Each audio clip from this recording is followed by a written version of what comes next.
Hello, buddy.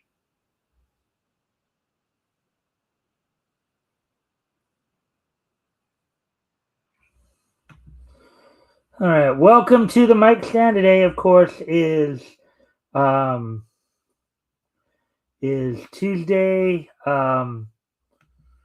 Tuesday. No, I'm sorry, Wednesday, January 14th, 2026. Hopefully, everybody's having a good week. We've reached, of course, Wednesday, Hump Day, as it were. Hopefully, everybody's having a good week thus far. Of course, we're going to give people a chance to come in before we get started. If you haven't already, if you guys can help out by liking and sharing the stream, see if we can get some more friendly people to engage, that'd be appreciated. Also, if anything here grabs your attention, feel free to comment and or ask questions, and I will try to answer questions to the best of my ability. So, of course, as I was watching cartoons this afternoon, caught caught some interesting ones, including spinach packing Popeye, in which he, after giving blood, he had I guess, a nightmare where he lost a boxing match to Bluto, and then Olive dumped him, because she believed he was weak, even though he tried to go boxing right after giving blood. So that's not always a wise thing to do, anyways. Um, so little Abner, basically, um, little Abner tried to initially want to try to get away from Daisy May in the little Abner cartoon until you'll make him jealous bit seemed to work a bit there. Terms of she decided rather than continuing to chase um, little Abner, she would actually start dating Disgusting Jones, and his kin would keep Abner away and all that until Mammy Yoakum came along and just cleared them all out. Some interesting stuff there. We saw Spike's first speaking appearance in as part of MGM Tom and Jerry cartoon. The one where I don't remember the title of it, but basically the one where Jerry helps free Spike from the dog catcher, and then Spike basically just tells him, "Hey, anytime you need my help, just whistle." So let me see. We saw the Mighty Mouse cartoon, The Green Line, where there's a green line that divided basically two towns. On one side of the line was a bunch of mice. The other side of the mice was a bunch of cats. And then uh, the cat devil decided to tempt one of the cats to cross the line, and it caused a whole bunch of chaos. Um, Anyways, we're coming up on 4 minutes now, so I guess it's a good time to start talking about what's on tap tonight. So we're once again going to break down some commentary from Tom Brevoort. There's a couple articles from Bounding in the Comics here that talking about some recent commentary by Brevoort. One of which he talks about how it's impossible for every big crossover event to matter and be consequential.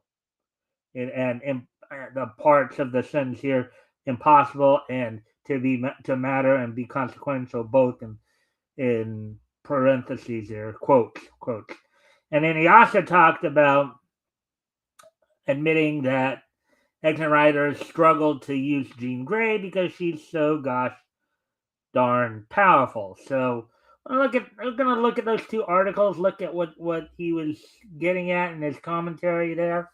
We'll break down what he had to say, and then of course we'll get into the wrestling wrap up portion of the show where we look at we'll go back to last night's NXT, as some announcements were made in regards to the NXT title, which Obafemi vacated on last week's show.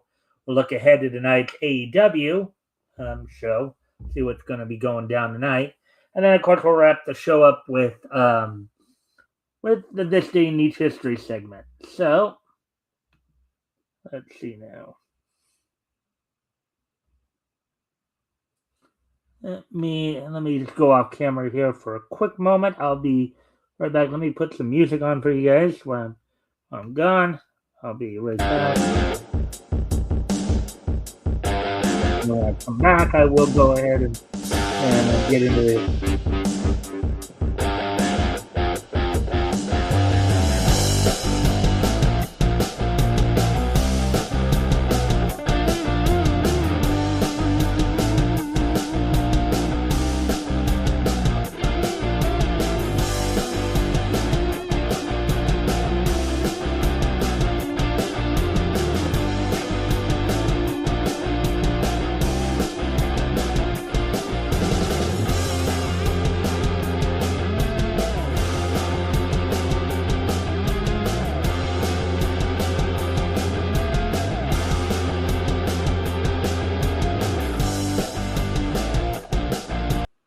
All right, I'm back. So let's again one last friendly reminder before we of course get going here. If you haven't already, if you guys can help out by liking and sharing the stream, see if we can get some more friendly people to engage. That'd be appreciated. Also, if anything here grabs your attention, feel free to comment and or ask questions. I'll try to answer the questions to the best of my ability. So with that being said, let's go ahead and get started here. Let me go grab the article here.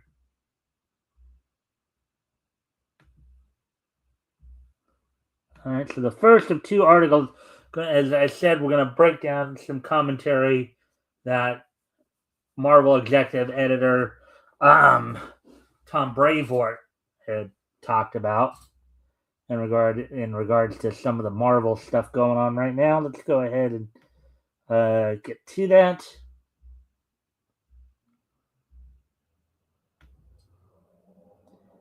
And there we go there. So Marvel Comics executive editor says it's quote unquote impossible for every big crossover event, quote unquote, to matter and be consequential. Article by Spencer McCooley, published January 12, 2006. All right. Let's see what he has to say here. So, though such line-wide crossovers are regularly marketed as bringing major shakeups to their respective canons, Marvel Comics executive editor Tom Brevoort says that fans who expect each and every in smaller quote big event to have genuine forward-facing consequences are asking for quote unquote the impossible.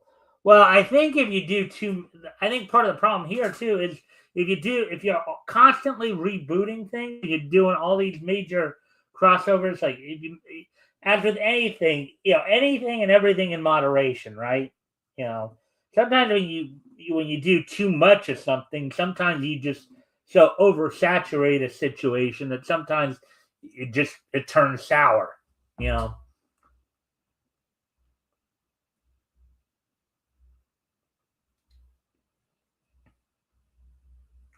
So let's see.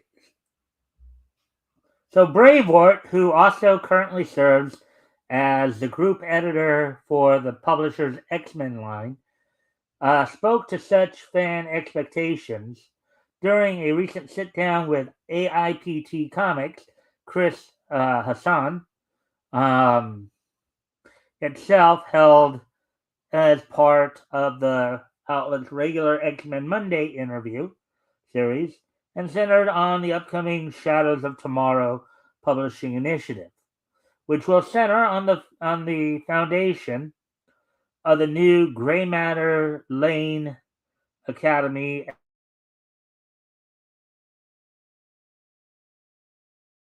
interaction. Gray Matter Lane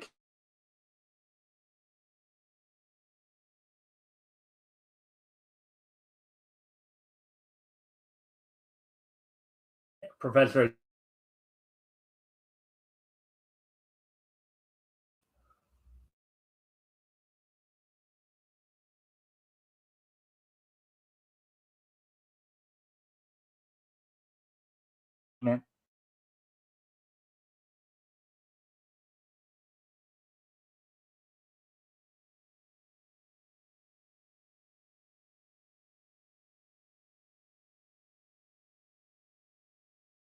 corporate synonym for lessons. Um, smaller quotes there. If any, on parentheses, if any, he had learned from his post Krakoa from the ashes push and chosen to apply to Shadows of Tomorrow.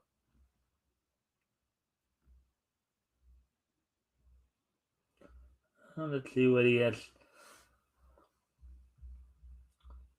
See what he has to say here.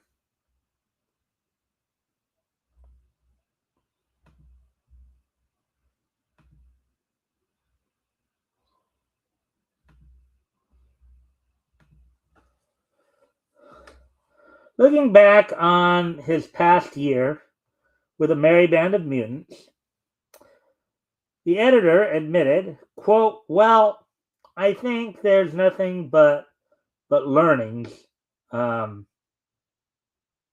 in brackets here, emphasis his, and it's not even just learnings about the X-Men.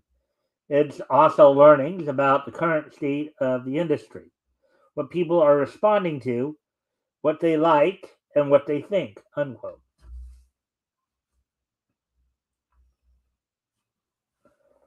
Quote, I felt from the beginning, and I'm kind of continuing to push in this direction, that the best sort of X line is an X line where most of the books function relatively independently and have their own particular direction, ethos, character situations, conflicts, and whatnot, rather than everything kind of being facets of one thing. And this is something, of course, we've seen recently in some of the articles we've been reading of late. There's been a lot of talk about this idea of.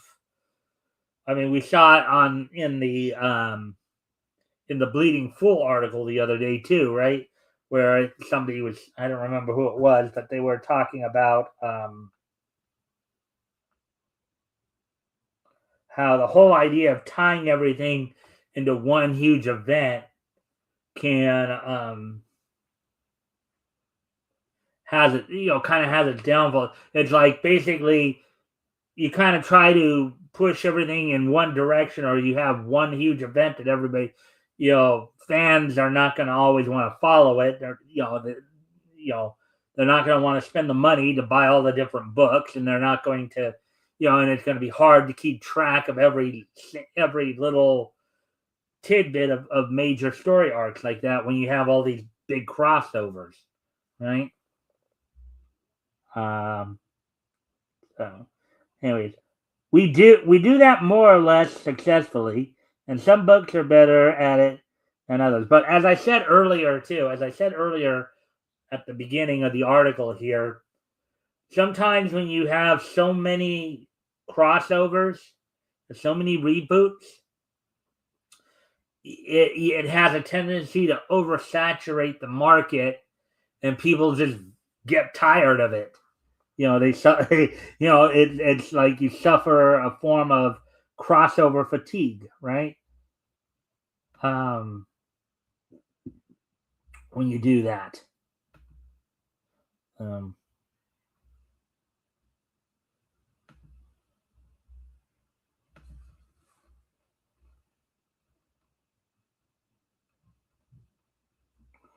Okay, so let's see. Quote, naturally, you're going to get that no matter what approach you try to get to. But that certainly has seemed, at least for some ex-readers, as not feeling good to them. They like a little more connectivity, so trying to right size that and find the balance of that is an ongoing work. Well, I think if we've been seeing of late more, just according to some of the articles we've been reading, if anything, right now, I think fans are wanting some more episodic storytelling. Not necessarily wanting these huge story arcs. Having a story arc maybe once a season, 4 times a year might be good. Maybe even less, right? But at the most 4 times a year. But because again, with all these reboots and big crossovers, it can lead to fatigue. It can lead to comic fatigue. It can lead to crossover fatigue. Then people are just going to turn away and find something else. So.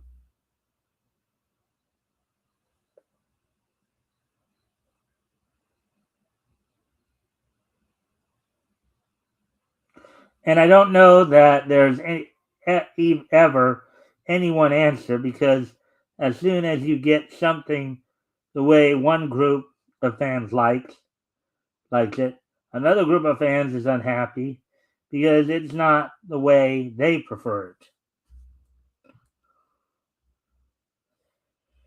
Yeah, and it kind of goes, but that also kind of goes back to another thing we've been talking about more on the anime side of things, anime and manga side of things, and on the comic, idea. Don't don't try to focus on any one group of, just write the story you want.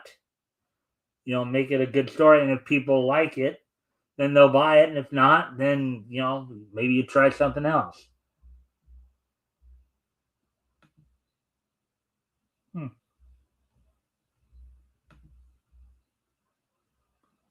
All right, and we, of course, get ready to continue on here with the article here. So, Bravort then told his host that his sentiment split had become readily apparent to him with the recently wrapped and divisive Age of Revelation, which put most of the current Earth 616 continuity on pause and temporarily replaced them with various miniseries set within a potential future where Doug Ramsey took his new mantle as the heir of Apocalypse a little too seriously.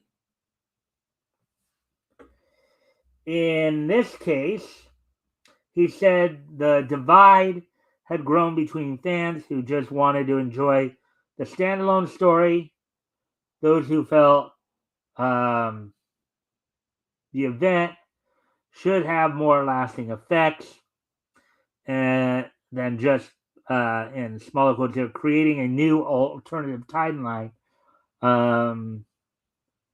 that may or may not ever be revised again sometime in the future, unquote, unsmaller quote. The latter of whom, Bravort argued, had set themselves up for disappointment by adopting such unrealistic expectations. Now, as I said, you're seeing a lot of the effects here of possibly crossover major arc fatigue here. Where people are just, we've been seeing it in a lot of the articles of late, where people seem to be creating more, fans seem to be creating more with more episodic storytelling than anything else.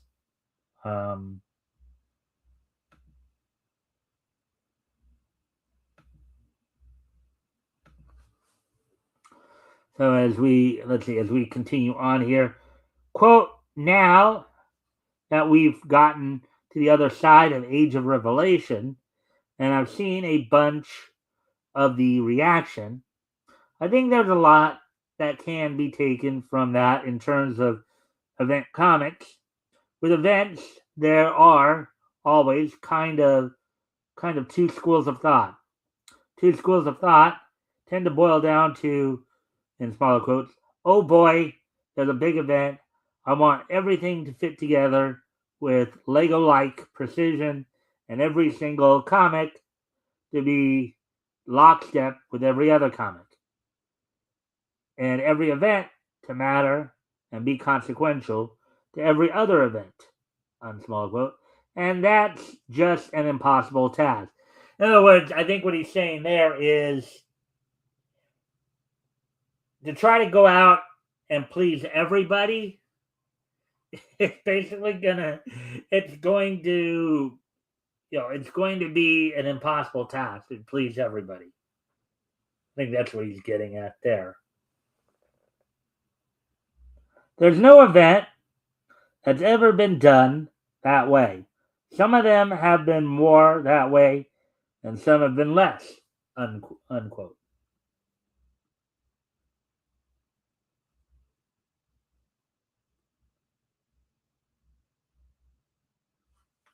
Quote, and on the flip side, there are people who go, and a quote here, oh my God, there's an event? I just want to read my comic. Why are you getting in the way of the reading of me reading my comic by making me pay attention to all these other comics? Again, a sign of a sign of event fatigue, maybe, right there when you have that school of thought right there. Like feeling like your brain is getting overloaded with too much information, too much stimuli. So going into Age of Revelation, we sort of very specifically said, for the most part, want the books to be able to do the business of their individual books. Some were more tethered to where the story was going and the climax, and others were less tethered. That was almost across the line, an individual choice on the part of the creators who were working together, working toward that and Jed MacKay, in writing the event's finale, had to write an ending that served his story. That was more important than making sure absolutely every tie-in book had some follow-up in the finale. Yeah, sometimes you can oversaturate the market with big events like this.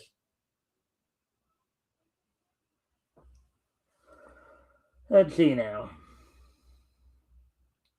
Quote, that having been said, I can understand readers who feel like they read 3 issues of X-Vengers and then there was nothing for them in the finale issue. But I feel like even going back to the source material of the Age of Apocalypse as a reader, an editor of the day, not all those projects were super essential to the wrap-up of Age of Apocalypse Omega.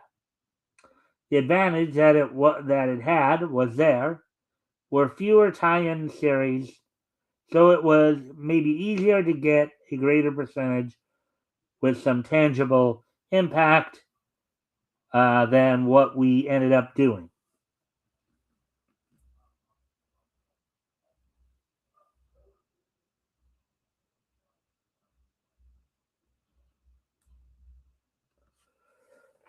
Quote, so again, these are all kinds of walkway learning things in terms of launching stuff in Shadows of Tomorrow.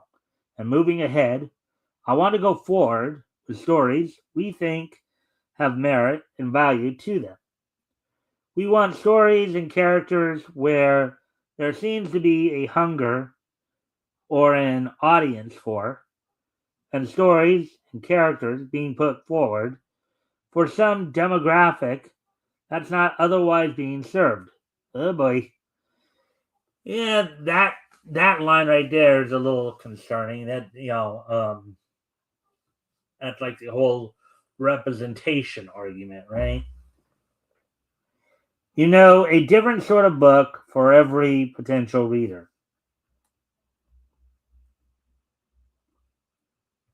Quote, but that, by definition, kind of means I don't expect anybody to read every X book.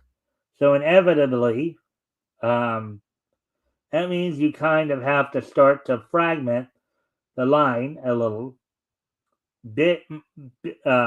bit more and go, quote, okay, this book is going to tell a story about Rogue.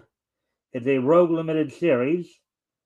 Will it have an impact on Rogue in Uncanny X-Men?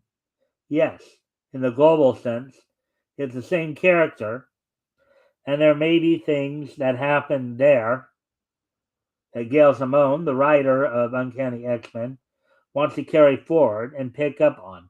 Well, that aspect is true. I mean, or it will impact in that it's the same character and it becomes part of her backstory and history as you go forward, and future creators can draw upon it as a source of story fodder. Unquote.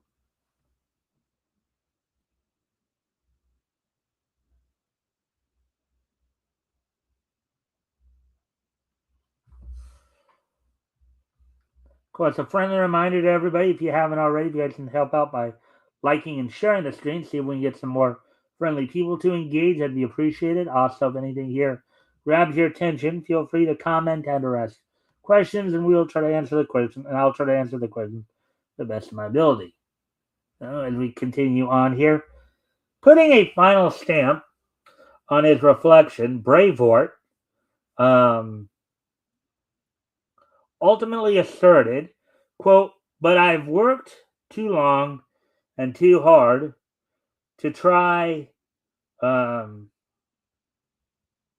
make all pieces fit together to no great return in other places to know that it's kind of a sucker's game, unquote. Quote, I would rather there are two or three titles that clump together and are really a network in such a way, but it's not achievable to ask the audiences to devote that much time and money, particularly to buying a whole line of books, in the way that maybe was possible in 1990 when the buy-in was cheaper, unquote.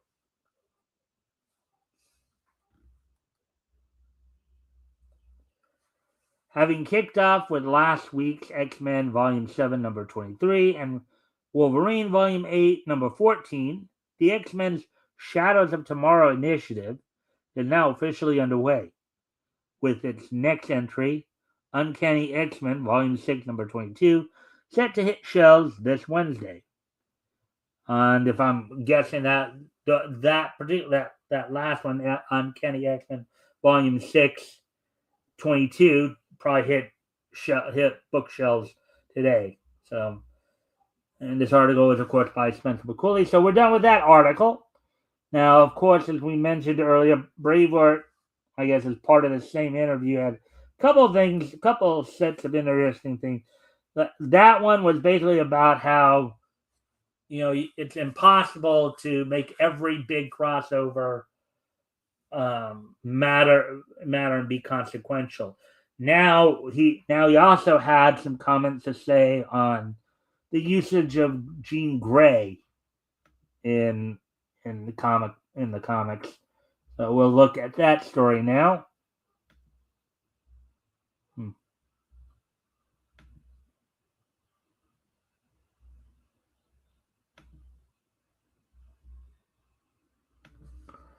All right, so Marvel Comics executive editor admits X-Men writers struggle, quote unquote, to use Jean Grey because she's, quote, so gosh darn powerful, unquote. Article by Spencer McCulley, published back on January 12th, which is, of course, this past Monday. All right, so let's take a look at this then. An unsurprising revelation to anyone who has even a passing familiarity with the Phoenix Force's cosmic capabilities. Marvel Comics executive editor Tom Brevoort has revealed that Jean Grey's relative absence in recent X-Men stories has nothing to do with any sort of personal vendetta against her. character and everything to do with her being just too powerful for the team's regular adventures. But I guess that can make some sense there. Kind of hard to incorporate somebody who has like godlike power and just simply having them involved in kind of like a bank robbery or something like that. I mean, story would end in like 5 seconds, right? Uh,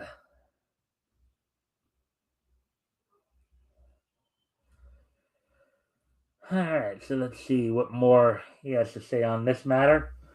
Bravort, who also serves as the current group editor for the X-Men line, provided this insight into the Phoenix power scaling problem while speaking with AIPT Comics' Chris Hassan regarding the merry band of mutants recently launched Shadows of Tomorrow publishing initiative, which will center around the formation of a new, quote, central hub for mutant interaction, unquote, known as Gray Matter Lane Academy.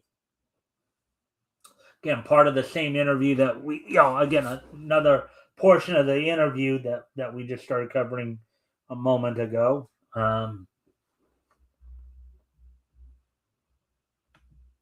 Let's see now. At one point, asked as to whether or not Jean's absence from the Shadows of Tomorrow promotional image was cause for concern in regards to future appearances, Braveheart assured fans, quote, I can say with certainty that you'll see Jean in the course of the year.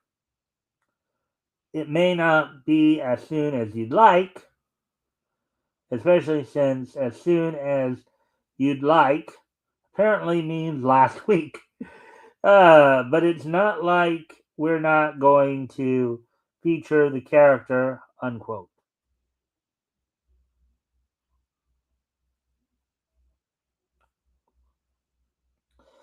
Making an ostensible reference to the low sales cancellation of her recent solo series, which if still running would have likely given Jean a justifiable reason for being away from the team. The ex-editor then explained, quote, the honest answer is a couple of plans shifted and a couple of things didn't end up where we thought they were going to be. And that means we have to reposition and network some of what we're going to be doing, unquote.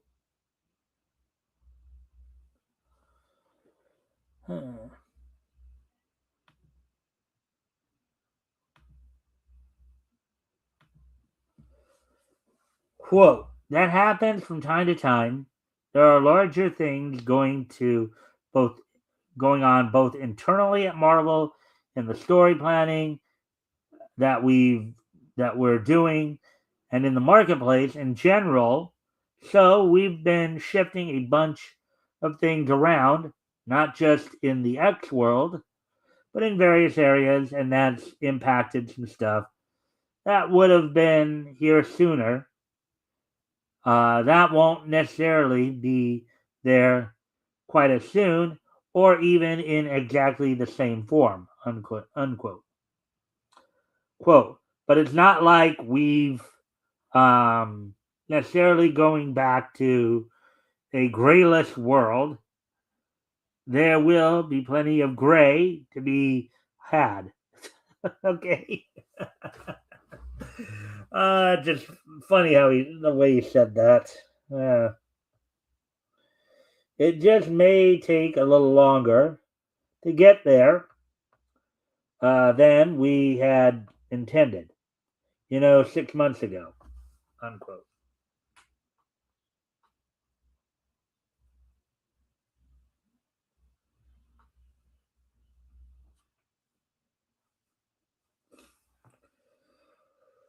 All right. From there, affirming his view of Jean as more suited for cosmic entanglements and Earth-based mutant mayhem, Bravewort admitted to his host, quote, I think one of the things that we struggle with, quite honestly, is figuring out how to introduce her as an element into ongoing X-Men team storylines when she so obviously tilts the entire table in whatever direction she happens to be standing in. Because she's so gosh darn powerful. Yeah, I mean, how do you incorporate her? I mean, again, it has to be something powerful like some kind of cosmic um endeavor, because it's like asking the Phoenix entity to, let's say, stop a bank robber. The story would be over in like 5 seconds, right? It'd take all of one page to probably write that story. Oh, here comes Jean Grey. She's gonna snap her finger, and the bad guys are gonna be done. So, and it's over. Hmm.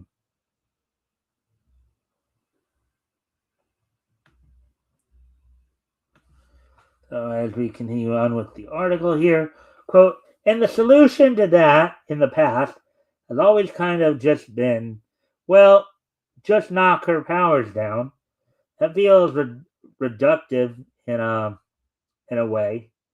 Um, there may be some version of that we have to do to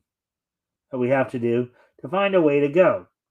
Okay, she's back with Cyclops, and the guys in Alaska, and they still have a problem somehow. So that's the most difficult challenge when it comes to Jean.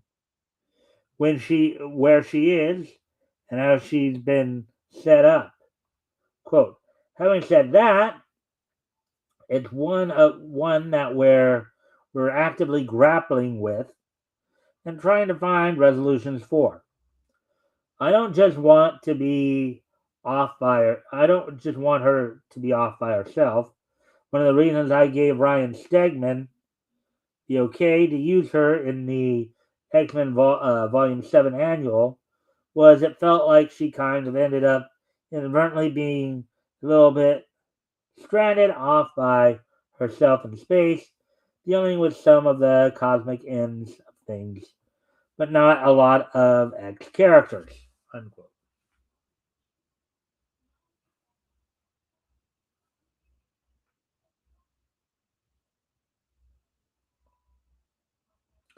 Closing out his thoughts on the original X Men members' characters' current status, Bravort ultimately noted to his host, "quote And again, there were one or two things that that might have hit it a certain way." Unquote. Quote: She might have been involved at Imperial at a certain point, but it didn't end up going that way, where we might have taken better advantage of that. Um, but this is how the cards fell out. So now we have to deal with where we happen to be on the board.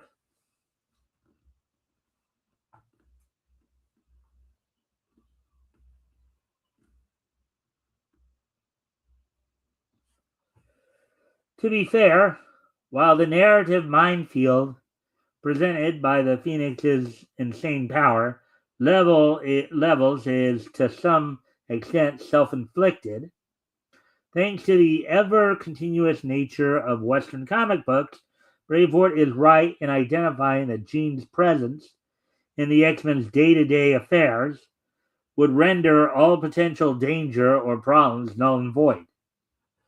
Yeah, because she's in essence got like godlike powers, right? Again, she could just pretty her story in that regard could just last one page because she'd just snap her fingers and everything would be resolved in one with nobody getting hurt. No drama, just, oh, bank robbers? Oh, yeah, you're done. Cat stuck up a tree. The cat's now down out of the tree. Okay, what? Ah.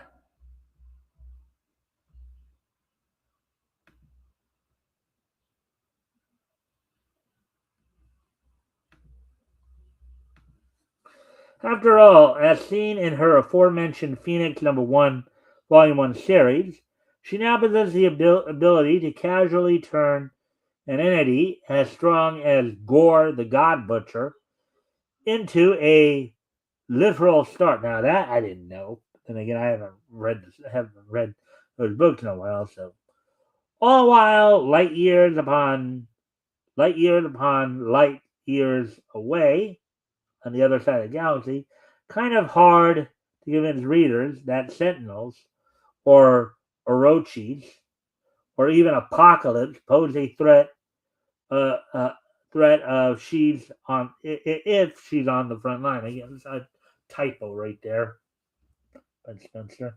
Right?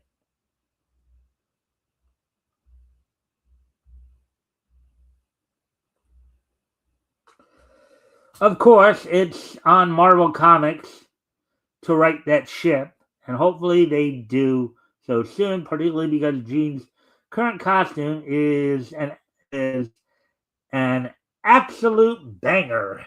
Okay, I don't know if that means that he thinks that her costume's a good thing or a bad thing. I guess it's a good thing. I guess, but anyways, all right. So that's all we got for the main articles for the evening.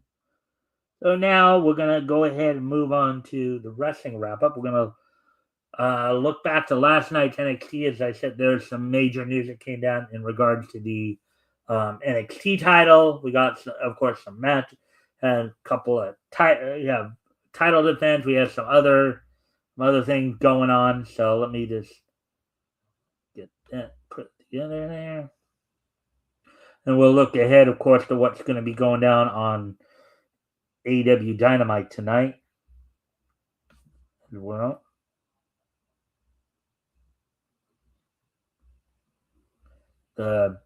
Tonight Dynamite will be the first of a 2-day kind of event of Maximum Carnage. We'll get to that in a moment here. So on last night's NXT, the show opened up with the NXT roster coming out to ringside, and Ava in the ring, to make an announcement in regards to the status of the NXT title, as Obafemi had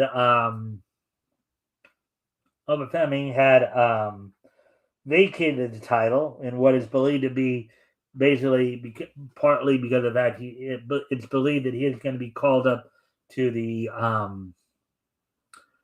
main roster at some point soon. Before she could get her announcement out, of course, Ricky Saints, the most recent former champion before Femi, came in the ring and just told her, "Hey, look, you should just hand me the title. You should just hand me the title, And she told him no. She told him that, yeah, you deserve an opportunity, but see all these other guys around the ring here? They also came into my office and told me they deserve an opportunity too. So, Ava announced that the NXT title will be put up for grabs in a 6-way ladder match coming on the February 3rd episode of NXT. And that the qualifying matches for that match will start on next week's NXT episode of NXT. So the NXT title will remain vacant until February 3rd, when 6 wrestlers who have qualified will then compete in a ladder match, 6-way ladder match for the NXT title. Now, some other things that, of course, went down on last night's Coming from the WWE Performance Center in Orlando, Florida, with Booker T and Vic Joseph on commentary, Lola Vice would get the win on Kalani Jordan in the opening matchup. You then, of course, had Jasper Troy successfully defend the WWE Speed title against Tavion Heights.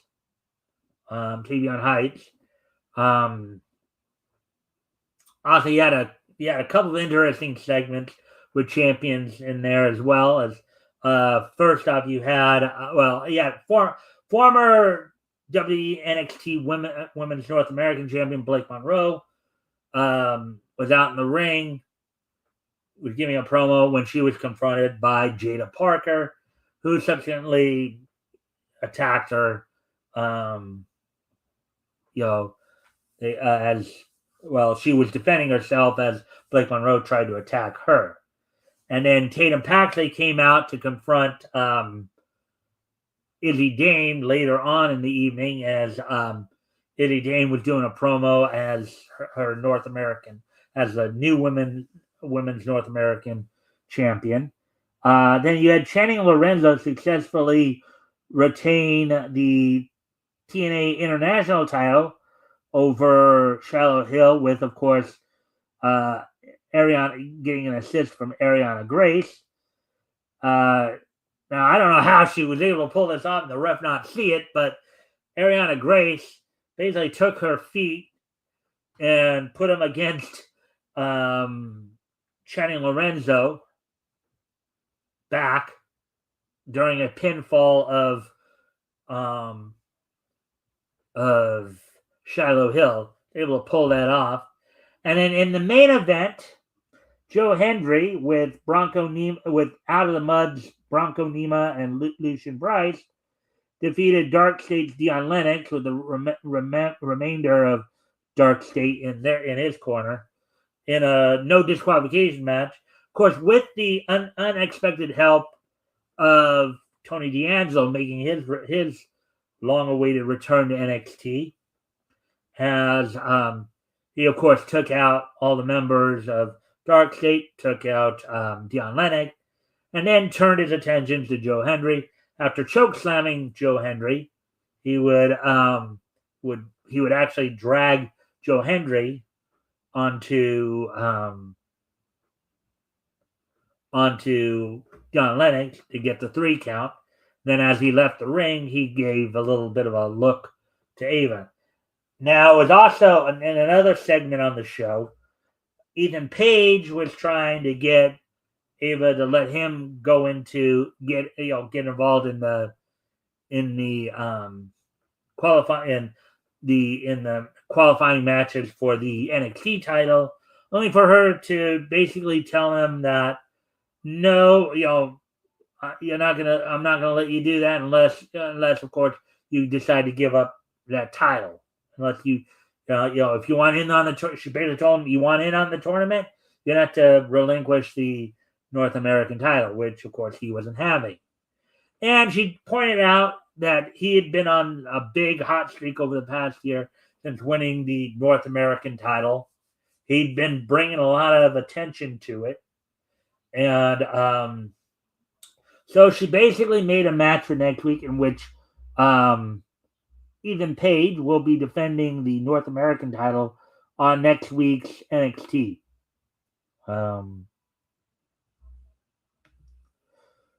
That's all that went down on NXT last night, and some other WWE news too. It's reported that Tiffany Stratton should be making her return from injury soon. There's been a lot of talk that should be, she's been out of action since dropping the WWE Women's title to Jade Cargill at Saturday night's main event back in November 1st. And she is due to be back sooner rather than later.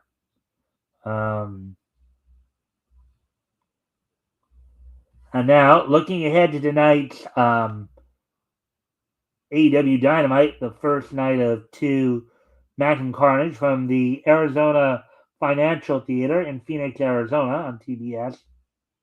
Matches already signed for tonight include the Death Riders Pac taking on Darby Allin.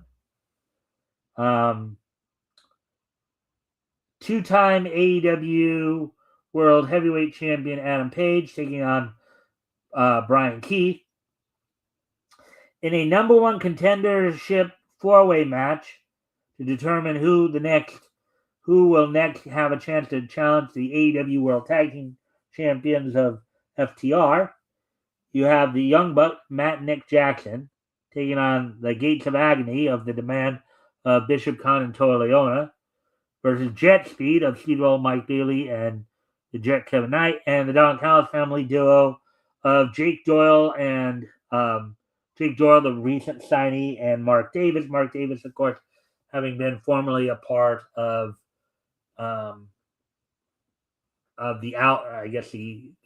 Outback tag team of him and Kyle Fletcher. In a 6-woman tag match, AEW Women's World Champion Chris Statlander teams with the AEW Women's World Tag Team Champions Harley Cameron and Willow Nightingale, also the TBS champion. They all team together to take on the Triangle Madness of Sky Blue, Julia Hart, and Tekla. And in the main event, we'll see AEW World Champion MJF defend against Ring of Honor World Champion Bandito.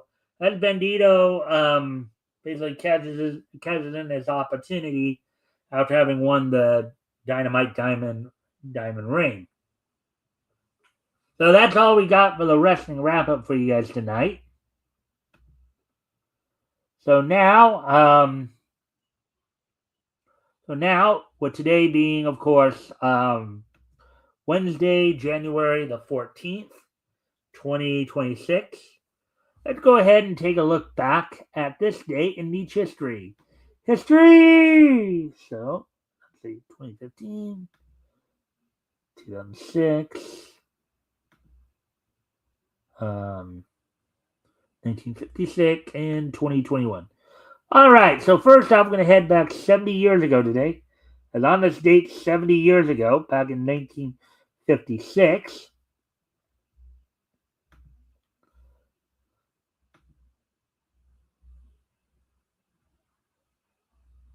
oops, I think I went with the wrong one right there. Hold on. Yeah, yeah, I did go with the wrong one right there. Anyways, going back to 1956, Warner Brothers' Bugs Bonnets premiered in movie theaters on this date back in 1956. Of course, it starred Bugs and Bugs Bunny and Elmer Fudd. So, Bugs Bonnets is a 1956 Warner Brothers Merry Melodies cartoon directed by Chuck Jones and written by Ted Pierce. The short was released on January 14, 1956, and stars Bugs Bunny and Elmer Fudd. The film has both Bugs and Elmer constantly change social roles and personas, accompanying each change of hat on their head. Basically, they had this whole thing throughout the cartoon where Elmer and Bugs would put on a particular hat, and then they would basically act like, whatever social role or persona was associated. So, like, you had one of them wearing a military helmet, so they would act like I think at one point you even had Bugs, don Elmer's hunter cap, and he actually started acting more like Elmer as the hunter. But 70 years ago today, Bugs Bonnets premiered in movie theaters.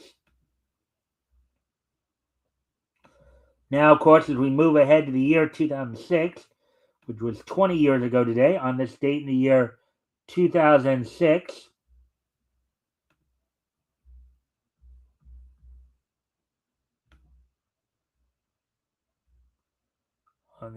in the year 2006, 20 years ago today, from the Pennsylvania National Guard Armory in Philadelphia, Pennsylvania, Ring of Honor held its Hell Freezes Over event.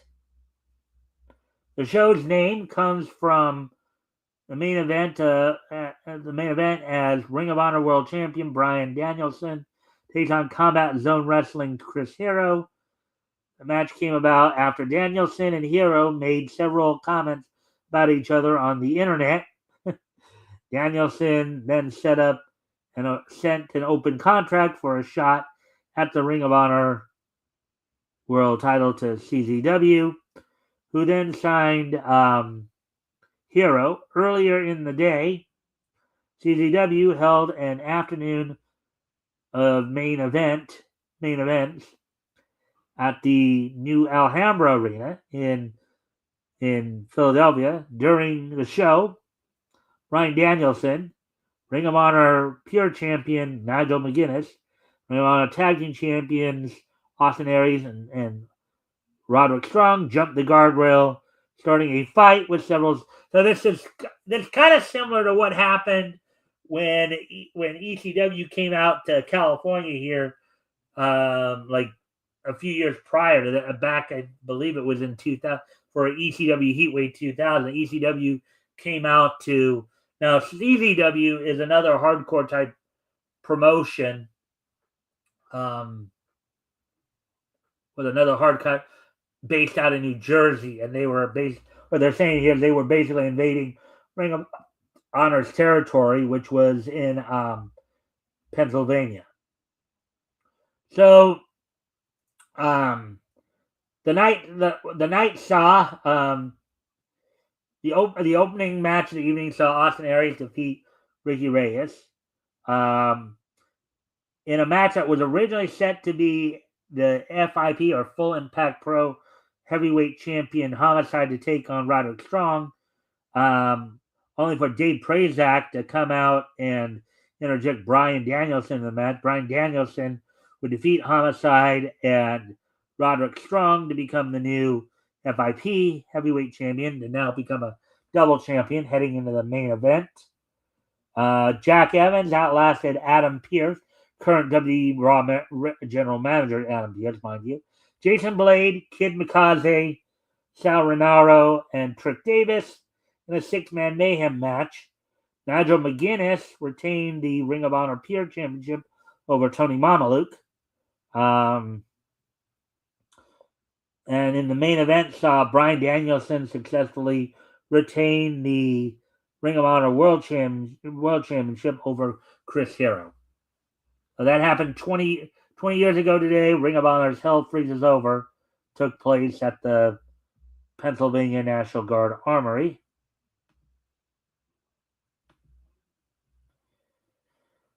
Then, as we move ahead to the year 2015, which was 11 years ago today, on this date in the year 2015,